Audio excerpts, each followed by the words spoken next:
Hello guys, good evening. मैं smile Saigal एक बार फिर से स्वागत करता हूं आपका आप ही के अपने यूट्यूब चैनल स्माइल मेकर पर। और जैसा कि आप लोगों को पता है कि पिछले 1 मंथ से स्माइल मेकर आप लोगों के साथ जुड़ा हुआ है और आप लोगों की जितनी भी एजुकेशन से रिलेटेड वीडियोस हैं, मतलब जो हम कॉम्पिटिटिव एग्जाम की जो तैयारी करा रहे हैं वो आपको रेगुलर मिल भी रही है, ठीक है। और जो शॉर्ट वीडियोस चल रही है उनको भी हम जल्द ही रेगुलर शुरू करने वाले हैं। जैसे कि अगर मैंने बात की थी ज्योग्राफी, पॉलिटी या फिर उसके अलावा फर्दर साइंस वगैरह, वो सारी क्लासेस आप लोगों को जल्द ही मिलने वाली हैं।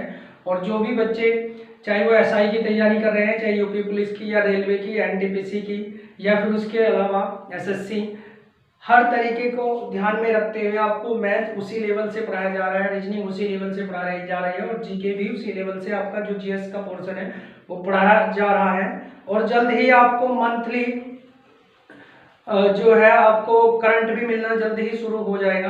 तो बस आप मेहनत करते रहिए और चैनल के साथ जुड़े रहें। बाकी तो हमारे ऊपर है, हम आपकी तैयारी बहुत अच्छे से कराने का पूरा पूरा प्रयास यहाँ पे करेंगे। और जैसा कि आप लोग अब तक देख भी चुके हैं कि किस तरीके से स्माइल मेकर की पूरी टीम आप लोगों के लिए लगी हुई है, ठीक है। और स्टूडेंट, एक बात और है कि हमने कल एक लाइव क्लास भी की थी जिसमें हमने रीजनिंग के कुछ क्वेश्चंस को डिस्कस किया था। तो मैं आप लोगों से शेयर करना चाहता हूं कि आप लोगों की प्रतिक्रिया हमें ज़रूर चाहिए कि अगर आप लाइव क्लासेस चाहते हैं तो आप हमें बता सकते हैं, क्योंकि अगर आप कंफर्टेबल हैं लाइव में तो हम लाइव क्लासेस रखेंगे, और अगर यदि आप कंफर्टेबल नहीं है तो फिर हम रिकॉर्डेड क्लासेस जो है हमारी ऑलरेडी चली रही है, उसमें कोई दिक्कत है नहीं। क्योंकि जैसा भी आप लोग चाहेंगे उसी के अकॉर्डिंग हम जो है वीडियो बनाते रहेंगे, क्योंकि सब कुछ आप ही के ऊपर है। अगर आप कंफर्टेबल नहीं है तो फिर उसका कोई फायदा नहीं है। तो ठीक है, शुरुआत करेंगे आज की अपनी क्लास की, जिसमें हम लोग पढ़ रहे हैं नंबर सिस्टम। और नंबर सिस्टम के 7 पार्ट ऑलरेडी हम कर चुके हैं। आज हम 8 पार्ट की बात करेंगे। और जो जो चीज़ें हमने 7 पार्ट में सीखी हैं, अगर आप लोगों ने उनको अच्छे से किया होगा तो फिर आप लोग देख पा रहे होंगे कि आप जो है कितने अच्छी तरीके से नंबर्स को जानने लगे हैं। लेकिन अभी इसके कुछ और पार्ट्स बचे हुए हैं, ठीक है। तो आज 8 पार्ट लेकर आप लोगों के सामने फिर से हम हाजिर हैं, जिसमें हम आज और कुछ नई चीज़ें पढ़ेंगे, ठीक है। और स्टूडेंट, जैसा कि आप लोग अगर वीडियो को देख रहे थे, अगर मैं बात करूं पार्ट 7 की, तो पार्ट 7 में यहाँ पर आकर वीडियो अचानक रुक गई थी, टेक्निकल प्रॉब्लम हो जाती है तो उसको आप इग्नोर कर दिया करें। तो वहीं से मैं शुरू करता हूँ दोबारा, ठीक है।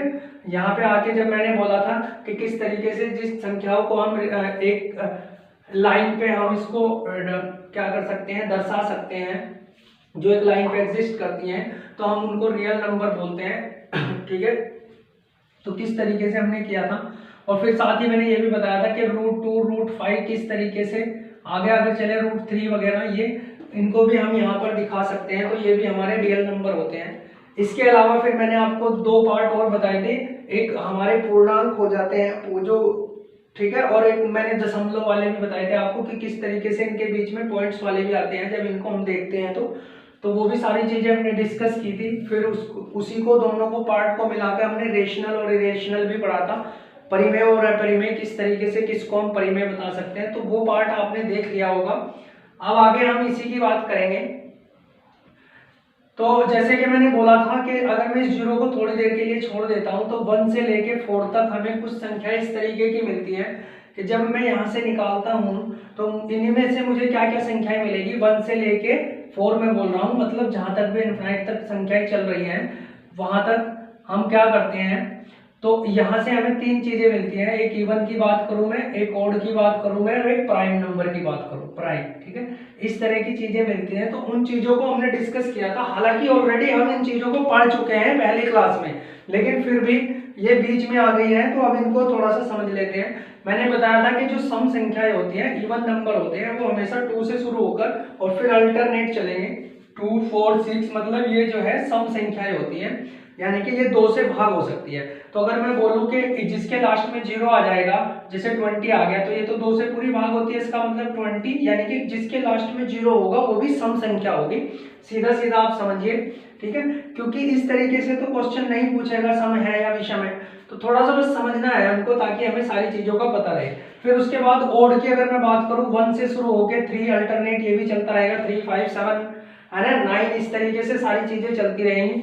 अब मैं अगर इन दोनों को मिला दूं, देखो 1 2 3 4 5 6 7 8 इस तरीके से ये सारी फिर चलती रहती है। जैसे यहाँ पे सम आनी शुरू हो जाएंगी, ये बीच में है ना, तो ये सारी संख्याएं मिलाकर ही क्या बन जाती है हमारी सम और विषम। ठीक, इसके बाद इनमें से जो एक और पॉइंट निकल के आता है वो होता है प्राइम नंबर। जैसे मैंने अभी बताया अभाज्य संख्या, अभाज्य संख्या, ठीक है। अभाज्य संख्या हम उनको बोलते हैं, जैसे कि मैंने पहले बता चुका हूं ऑलरेडी, मैंने अभी भी बताया, लेकिन फिर भी समझ लीजिए। अभाज्य संख्या जैसे मैं बात करूं 13, ठीक है, एक 17, एक 19, ठीक है, एक 23, तो मैं बोल दूं कि ये सारी तो क्या है, ये सब क्या है, अभाज्य संख्या है। क्यों है ये अभाज्य संख्या, क्यों है, क्योंकि ये केवल अपने आप से कटेंगी, है ना, ठीक है, केवल और केवल अपने आप से कटती हैं। अगर मैं बात करूं 21 की, अगर मैं यहाँ पे लिख देता 21, तो आप एक चीज समझ सकते हैं कि 21 अपने आप से तो कटेगा ही कटेगा, और लेकिन ये 7 से भी कट जाएगा, ये 3 से भी कट जाएगा, और ये 1 से भी कट जाएगा, ठीक है। तो यानी कि इसके 4 फैक्टर हो गए। यानी जिस संख्या के 2 से ज्यादा फैक्टर ना हो वो हमारी क्या होती है, प्राइम नंबर होता है। 2 से ज्यादा मैंने क्यों बोला है, क्योंकि इसमें कई बार हम ये कह देते हैं कि 1 से भी कटनी चाहिए, और जबकि आप लोगों को नॉर्मली पता है कि 1 से तो सारी संख्या कटती ही है। तो ज्यादातर जो मेन इसकी डेफिनेशन रहेगी वो यही है कि वो अपने आप से ही कटती है सिर्फ, ठीक है, और 1 से तो कटेगी कटेगी, यानी कि 2 फैक्टर हो गए। लेकिन अगर मैंने बात जैसे 21 की करी थी, तो ये 7 से भी कट रही थी, ये 3 से भी कट रही थी, अपने आप से तो कटेगी, और ये 1 से भी कटती है, तो 2 से ज्यादा फैक्टर इसके हो गए थे, ठीक है। तो इस तरीके की जो संख्याएं होती है वो सारी हमारी क्या होती है, प्राइम नंबर होते हैं, अभाज्य संख्याएं होती है। जैसे मैंने एग्जांपल पे कुछ लिखा भी है। अब अभाज्य संख्याओं को भी, ठीक है, अब एक चीज समझना, ये जो हमारा 1 है, अब हमारा 1 बचता है। जब मैंने यहां से बात करी थी इवन और ऑड की, तो मैंने बता दिया था कि किस तरीके से जो पहला इवन नंबर होता है वो 1 होता है, इस तरीके से चलता है। लेकिन अगर मैं बात करूं पहली अभाज्य संख्या, तो पहली अभाज्य संख्या हमेशा क्या होती है, 2। तो अगर कभी भी आपके पास आ जाए कि पहली अभाज्य संख्या जो होती है वो 2 होती है, क्यों, क्योंकि अभाज्य संख्याएं जो होती है हमेशा 2 3 5 7 9 नहीं होगी, 11 13 इस तरीके से चलेगी। देखो 17, ठीक है, 19। अब देखना मैंने इसमें से 9 हटा दिया, क्यों हटा दिया, क्योंकि अभाज्य संख्या केवल अपने आप से कटती है, लेकिन 9 तो 3 से भी कटेगा, अपने आप से तो कटेगा ही, और 1 से भी कटेगा, तो इसलिए मैंने 9 हटा दिया। तो ये सारी अभाज्य संख्याएं हैं। तो अगर कभी आपके सामने आ जाए कि सबसे पहली या सबसे छोटी अभाज्य संख्या कौन सी है, तो आप 2 लगाएंगे, ठीक है। दूसरी एक और पॉइंट सॉरी, इसमें जो 1 होता है, ये 1 अगर मैं बात करूं इवन ओड की, तब तो 1 ओड नंबर है, सबसे पहला ओड नंबर कौन सा है, 1 है, ठीक है। लेकिन अगर मैं बात करूं भाज्य और अभाज्य की, तो ये एक ऐसी संख्या है, एक ना तो ये किसी से भाग है ना, ये सिर्फ अपने आप से, ये एक अभाज्य संख्या, ना तो ये अभाज्य है और ना ही ये भाज्य है, ठीक है, समझ रहे ना, ना तो ये अभाज्य और ना ही भाज्य, बस ये चीज आपको ध्यान रखनी है, ठीक है। ये प्राइम नंबर नहीं है। अब समझना क्यों, क्योंकि प्राइम नंबर हमेशा कहां से शुरू होता है, 2 से, ठीक है।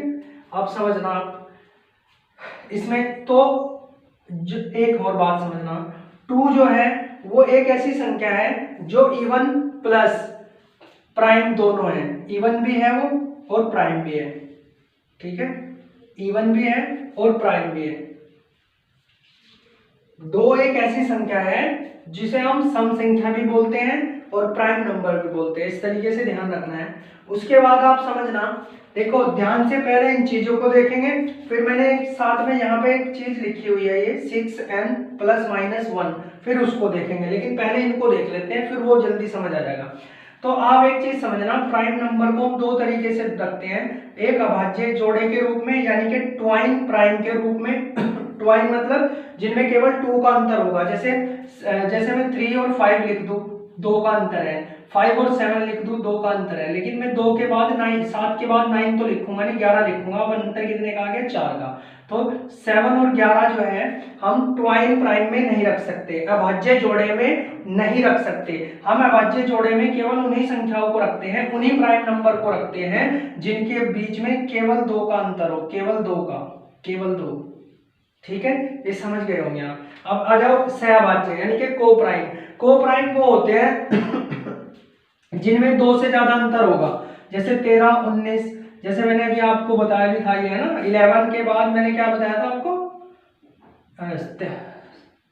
13 के बाद 17, ठीक है, अंतर 4 का। तो ये इस तरीके की जो चीजें होंगी वो सारी क्या होंगी, जैसे मैं बोल दूं 13 और 17, ठीक है, ये को प्राइम में आता है, ये ट्वाइन प्राइम में नहीं आएगा। यहाँ पे क्या होगा, इनके बीच का अंतर जो होगा 2 से ज्यादा का होगा। और दूसरा एक इसको हम एक थ्योरी और समझ लेते हैं कि इनका HCF 1 होता है, ठीक है। तो लेकिन आप समझना ये चीजें कि 2 से ज्यादा, 2 का अंतर अगर रहेगा तो वो हम रखते हैं किसमें, अभाज्य जोड़ों में, और 2 से ज्यादा का अंतर रहेगा तो सहभाज्य में, ठीक है। अब एक चीज मैंने बोला था कि पहले इन चीजों को समझ लीजिए। तो देखा मैंने, समझना कि 5 भी, देखो यहां से शुरू करते हैं, 17 भी एक क्या है, अभाज्य संख्या है, 19 भी एक क्या है, अभाज्य संख्या है। तो मैं आपको ये बोल रहा हूं कि नोट करके आप लिख लेंगे कि प्राइम नंबर अभाज्य संख्या हमेशा 6n प्लस माइनस 1 की फॉर्म में रहती है, 6n प्लस माइनस 1 की फॉर्म में रहती है। ये चीज समझना, आप अगर नहीं समझ पाए तो किस तरीके से मैं बोल रहा हूं, मैं ये बोल रहा हूं कि 6n, यहां से मैं इसको मिटा देता हूं, इसकी कोई जरूरत नहीं है। अगर मैं बोलूं आपको कि n को हम कुछ भी संख्या मान सकते हैं, कोई भी संख्या n हो सकती है, ठीक है, लेकिन कोशिश ये रखनी है कि लगभग 3 से तो बड़ी ही रहे, है ना। तो समझना 3 या 2 से तो बड़ी रहे। देखना किस तरीके से, अगर मैं n को बराबर मान लूं 3 के, मैंने कहा कि n 3 के बराबर है, देखो मैं n को 4 के बराबर भी लूंगा, मैं n को 5 के बराबर भी, n को 6 के बराबर भी और n को 7 के बराबर भी, ठीक है, इसी तरीके से ले सकते हैं। अब मैं ये कहने वाला हूं कि आपको शायद लग रहा हो, लेकिन अभी समझना, फिर सारी चीजें आप लोगों को समझ आनी शुरू हो जाएगी। अब मैं ये बताने वाला हूं आपको कि अगर मैं 6n प्लस माइनस 1 की फॉर्म में रखता हूं तो वो मुझे हमेशा क्या मिलती है, प्राइम नंबर। कैसे, अब मैंने n को यहां पर 3 मान लिया, तो आप समझना अगर मैंने n को 3 माना है तो 6 इंटू 3, ठीक है, तो क्या आएगा 18, कितना आ गया 18। अब मैं 18 में से अगर प्लस 1 करूंगा तो क्या आएगा 19, अगर मैं इसमें से माइनस 1 करूंगा तो क्या आएगा 17। तो मुझे पता चल गया कि 17, 17 और 19 दोनों ही क्या है, प्राइम नंबर है, दोनों ही क्या है, प्राइम नंबर है। समझना, मैं एक थोड़ी देर के लिए n को मान लेता हूं, कितना, इसको मैं मिटा दूंगा यहां से, है ना, यहां लिख देता हूं 6n प्लस माइनस 1। अब समझना, अगर मैं n को 4 मानता हूं तो 4, ठीक है, कितना हो जाएगा, अब प्लस माइनस आएगा ना 1, तो मैंने बोल दिया 6 4 जा 24।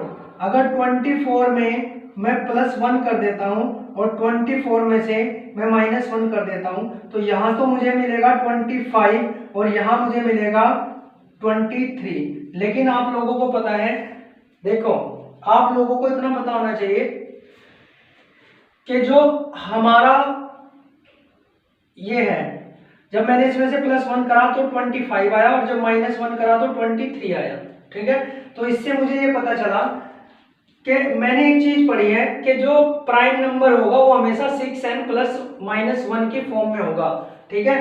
तो लेकिन ये जरूरी नहीं है कि जो आया है वो हमेशा प्राइम ही होगा, ठीक है। देखो जैसे प्लस करके 25 आ गया, तो लेकिन 25 तो एक प्राइम नंबर नहीं है। क्यों नहीं है, 25 अभाज्य संख्या नहीं है। क्यों नहीं है, क्योंकि ये 5 से भी कटेगी और अपने आप से भी कटेगी और 1 से तो ये कटती है, ठीक है। लेकिन अगर ये केवल अपने आप से कटती, जैसे मैं बात करूं 23 की, तो 23 एक ऐसी संख्या है जो केवल अपने आप से कटेगी और 1 से कटेगी। तो इसका मतलब ये तो अभाज्य संख्या है, लेकिन 25 अभाज्य संख्या नहीं है। ये सबको पता भी है और जिन स्टूडेंट को नहीं पता तो उन्हें पता चल चुका होगा, ठीक है। तो मेरे कहने का मतलब ये है, अभी इसको थोड़ी देर के लिए रहने दो आप, अभी मैं समझाऊंगा इसको दोबारा से। पहले एक समझना कि अगर मैं 6 को मान लेता हूं तो इसको n को 5 मान लेता हूं तो ये कितना आ गया हमारा, प्लस माइनस 1। अब समझना ये 30 हो जाएगा और 30 में अगर प्लस 1 करूंगा तो 31 आएगा और 30 में से माइनस 1 करूंगा तो क्या आएगा, 29 आएगा। ये भी प्राइम नंबर है और ये भी, जैसे मैंने 3 माना था तो 19 और 17 आया था, वो भी प्राइम नंबर है। यानी कि ये जो होता है हमेशा इस फॉर्म में होता है। लेकिन अगर यहाँ पे कोई प्रोडक्ट आता है तो इसका मतलब ये नहीं है कि वो प्राइम होना जरूरी है, ये होता है उसकी फॉर्म में, ठीक है। अब समझना आप, जैसे मैं आपको बोल दूं, मैं इसको 6 ले लेता हूं तो 6 इंटू 6 प्लस माइनस 1, ये कितना होगा 36, इसमें से प्लस 1 करोगे तो 37, ये भी एक प्राइम नंबर है। इसमें से -1 करोगे तो क्या बचेगा 35, लेकिन ये एक प्राइम नंबर नहीं है। ठीक है, ये प्राइम नंबर नहीं है।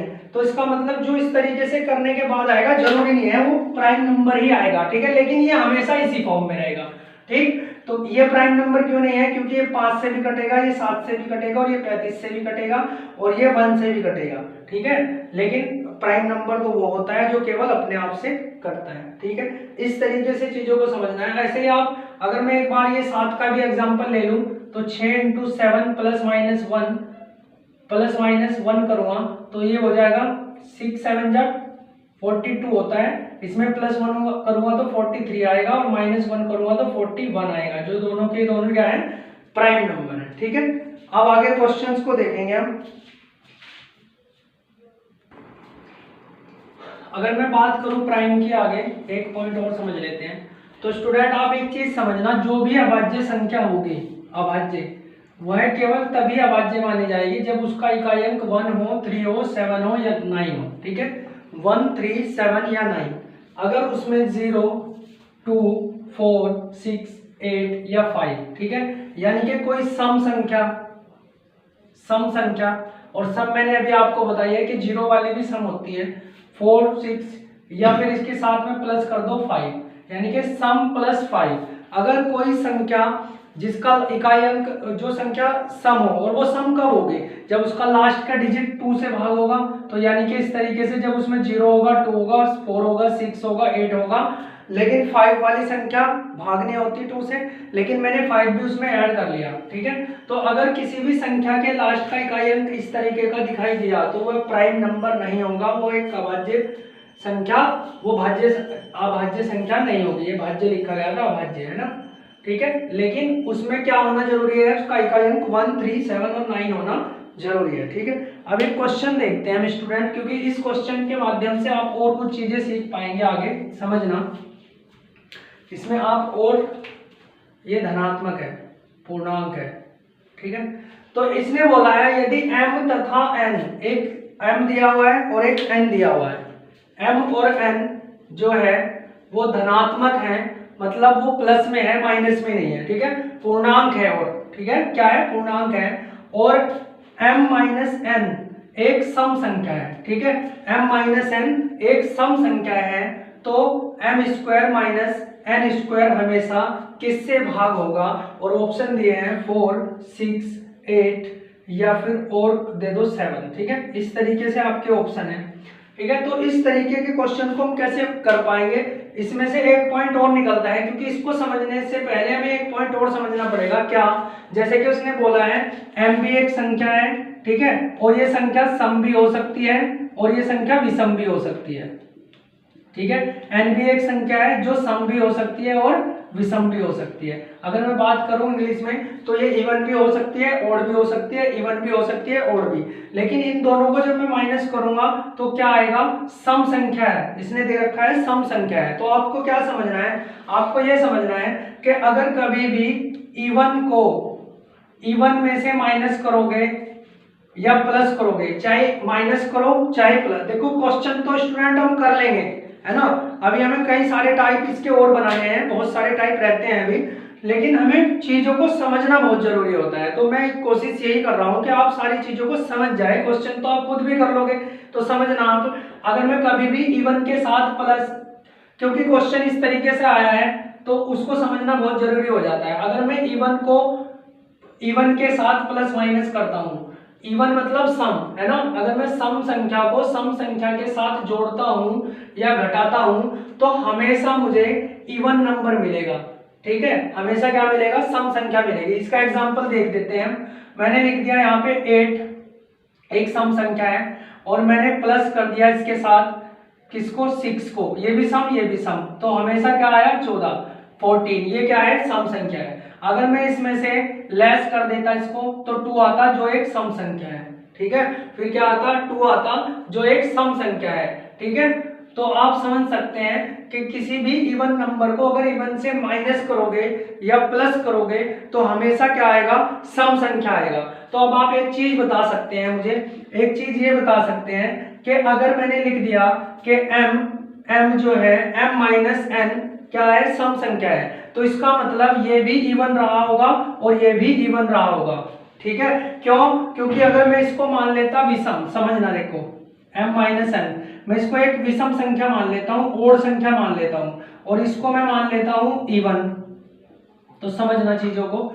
तो अगर मैं इसको ओड मान लिया 7 और इसको मान लिया मैंने 4, तो इसमें से जब मैं माइनस करूंगा तो क्या आएगा, 3 आया। तो इसका मतलब मुझे ये पता चल गया कि जब इवन में से इवन घटता है तभी सम आता है, जब इवन में से इवन घटता है तभी सम आता है।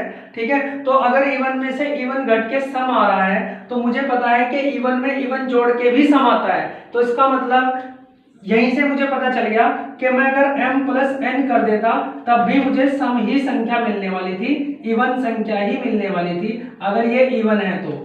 ठीक है, क्यों पता चला?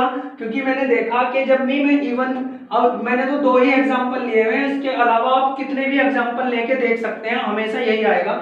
जब भी इवन नंबर को इवन के साथ जोड़ोगे, सम को सम के साथ जोड़ोगे तो हमेशा सम ही आपको मिलता है। ठीक है, तो अगर माइनस करने, इसमें से माइनस इसे किया तो सम मिला, इससे मुझे ये पता चल गया कि ये भी इवन था और ये भी इवन था। क्यों?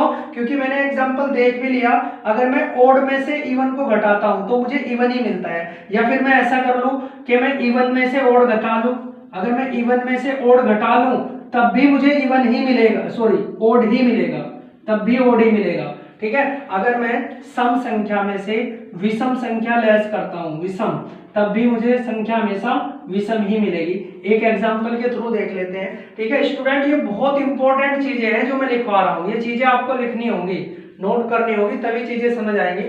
तो अगर मैं लिख दूं इवन संख्या 14 और इसमें से माइनस कर दिया 11, ठीक है, तो 11 एक विषम संख्या है, 14 एक सम है, तो हमेशा क्या बचेगा 3, और 3 क्या है, एक विषम संख्या है। तो यहां से हमें ये पता चल गया, हम इस तरीके से समझ सकते हैं कि अगर मैं इवन को इवन के साथ जोड़ूंगा या घटाऊंगा तो हमेशा क्या आएगा, इवन आएगा।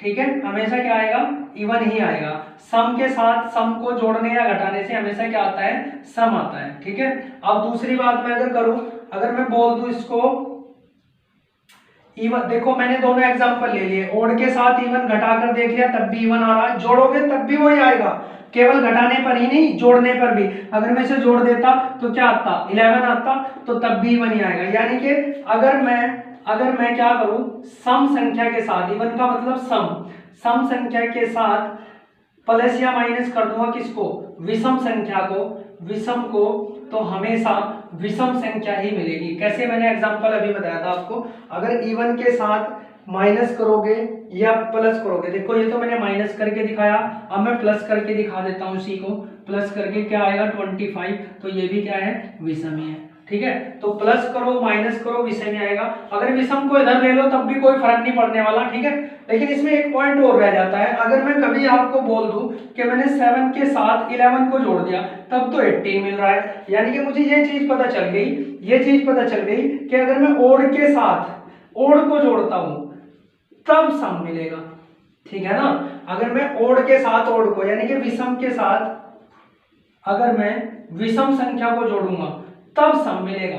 ठीक है, यानी कि सम लाने के लिए या तो ये दोनों होनी चाहिए क्या, इवन, या दोनों होनी चाहिए ओड। अगर इवन ओड हो गया तो वो कभी भी सम नहीं आएगा, विषम आएगा, बस इतना समझना था। ठीक है, अब देखते हैं हम क्वेश्चन को। तो मैंने जैसा कि आप लोगों को बताया कि क्वेश्चन को तो हम इसे कर लेंगे 1 मिनट में, है ना, 1 मिनट से भी पहले, लेकिन जो चीजें मैंने आप लोगों को समझाई है, अगर आप ये समझ जाते हैं तो फिर इसके जैसे चाहे 1000 क्वेश्चन आपके सामने आ जाए, उन सबको आप कर पाओगे। ठीक है, तो मैंने बोला था कि अगर m माइनस n बराबर एक सम संख्या है, ठीक है, और ये सम कैसे आएगी, या तो दोनों क्या होने चाहिए, इवन होने चाहिए, या दोनों होने चाहिए ओड। अगर इनको माइनस करके सम आ रहा है तो फिर इनको हमेशा प्लस करके भी क्या आएगा, सम ही आएगा। ये चीज आप अब तक जान चुके हो। ठीक है, तो क्वेश्चन को करने का तरीका क्या है, उसने ये पूछा है। ठीक है, अब देखो यहाँ मैं n कोई भी संख्या मान सकता हूँ n, ठीक है, और एक चीज और याद रखनी है आपको, अगर आप 2 की इंटू, है ना, अगर आप 2 की इंटू किसी भी संख्या में करोगे, चाहे इवन हो चाहे ओड हो, तो हमेशा क्या मिलेगा, सम मिलता है। कैसे, मैं समझाता हूँ। अगर मैं 2 की इंटू 6 में करता हूँ, देखो 2 की इंटू किस में कर रहा, 6 में, ये क्या है, एक सम संख्या। अब मैं 2 की इंटू करता हूँ विषम में, विषम ले लो 7, तो समझना आप क्या आएगा हमेशा, 2 6 12, 2 7 14। तो आप लोगों को पता चल गया कि हमेशा क्या आएगा, एक सम संख्या प्राप्त होगी। तो ध्यान में रखना है, हमेशा यही पॉइंट याद रखने हैं बस, किस तरीके से इवन से इवन लेस करके सम आएगा, इवन में इवन जोड़ के सम आएगा, ठीक है, या ओड के साथ ओड जोड़ के कैसे आएगा वो चीजें। और दूसरा पॉइंट एक ये समझ सकते हो, पहला पॉइंट वो समझना, दूसरा ये कि 2 के साथ आप अगर किसी की भी इंटू करोगे, ठीक है, 2 के साथ अगर आप किसी भी, चाहे वो संख्या सम है चाहे विषम है, अगर उसके इंटू करते हो तो हमेशा आपको सम संख्या मिलेगी, इवन संख्या मिलेगी। Got it? तो ठीक है, अब देखते हैं क्वेश्चन को। अब एक चीज समझना, जब आपने लिख लिया ये सम, तो मैं संख्या मान लेता हूं कुछ भी, देखो n तो मैं मानूंगा नहीं, क्योंकि n संख्या को हम n से नंबर से प्रेजेंट करते हैं, तो इसको मैं यहां से मान लेता हूं p, है ना, और इस, ठीक है, देखना अगर उसने बोला है कि m माइनस n एक सम संख्या है, क्वेश्चन को शुरू करते हैं, m माइनस n एक सम संख्या है। अब सम संख्या मुझे पता है हमेशा कैसे आती है, किसी भी संख्या में, मैंने मान लिया वो संख्या p थी, अगर 2 की गुणा कर दूं तो वो क्या आ जाएगी, सम संख्या, तो सम और सम बराबर होगी, ठीक है। अब एक चीज और समझना, और मुझे पता है कि m प्लस n भी एक सम संख्या होगी, लेकिन जरूरी तो नहीं है ना कि घटा के जो आया वही जोड़ के भी आएगा, तो जोड़ के इसलिए मैं इसको मान लेता हूं q, ठीक है। और जब मैं इन दोनों की गुणा करूंगा, जब मैं m माइनस n की इंटू करूंगा m प्लस n से, तो कहीं ना कहीं भी 2p की इंटू 2q से हो जाएगी। और आप समझना, जब भी कभी भी, ठीक है, देखो कोई बच्चा ये बोल सकता है कि हम नए हैं, हमें ये चीजें समझ नहीं आ रही, लेकिन मैं आपको एक बार बोल देता हूं कि अगर a प्लस, अगर कभी भी a स्क्वायर, देखो a माइनस बी और a प्लस बी है, ठीक है, तो हमेशा क्या होता है, वो इन दोनों का जब हम गुणा करेंगे तो हमेशा a square minus B square आएगा, हमेशा क्या आएगा, a square minus B square आएगा। तो अब मुझे इस तरीके से लिख रहा है, तो इसका मतलब मैं लिख सकता हूँ m square minus n square, और बराबर किसके हो गया, 4pq के। तो क्या मुझे बता सकते हैं, ये इसके बटे में चला जाएगा, तो m स्क्वायर